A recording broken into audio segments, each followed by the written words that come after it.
Just a day after coming back from Barcelona, I found myself on a propeller plane watching Britain pass beneath me as I flew to Edinburgh. The skies were mostly clear, and I spent my hour gazing out of the window, wondering what the hundreds of thousands of people were doing in the cities below me. I lived in Edinburgh for 7 years. When I was looking for universities in order to do my computer science degree, I didn't fit into the standard boxes, and not all of them wanted to take me. My A-level subjects were maths, physics and theatre studies, and for a lot of people this represented a lack of commitment. In some ways it was. I wasn't the kind of 16-year-old who knew exactly what he wanted to do. In fact, the people who did know where they wanted to go at 16 freaked me out, and mostly still do. Some people are goal-orientated and have an end game in mind. I'm not focused in that way, and tend to do what seems interesting. Edinburgh took me in, and I had a mostly productive few years doing my degree there, when I wasn't enjoying 98p pints at the TV at Union, or discovering the dubious pleasures of vodka cocktails at Bar Cole. Afterwards, I stayed. It's always strange being back in Edinburgh.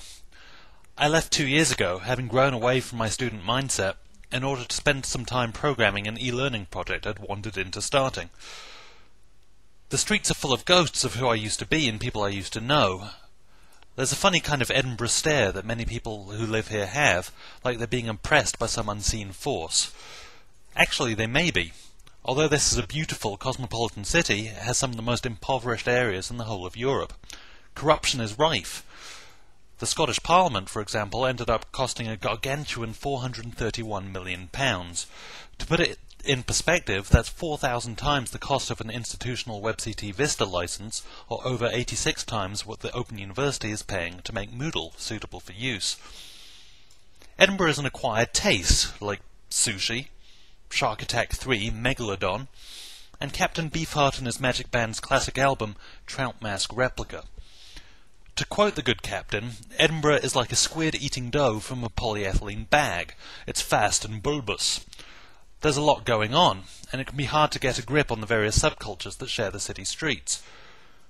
Edinburgh has a reputation for being Gothic, and deservedly so.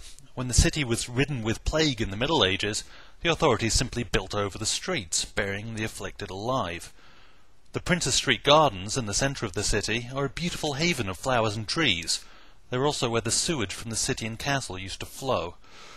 This rich history, the Gothic architecture and the cosmopolitan nature of the city mean there's a giant alternative scene here.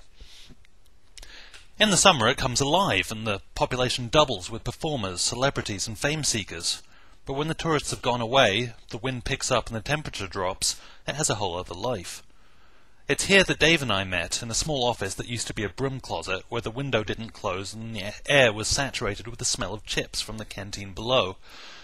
In such a small space, we couldn't help but complain at each other about the inefficiencies of both of our e-learning related situations, and therefore Elgg was born, a child of bitching about software and a tiny office that stank of deep-fat frying. I'm here to code, to collaborate more closely with Dave, and get some of our services properly up and running. I'm also here to see my sister, who lives here, and hang out with old friends like Sven Edge, who's been drawn into the Elgg project. It promises to be a good fortnight, and I'm glad to be back.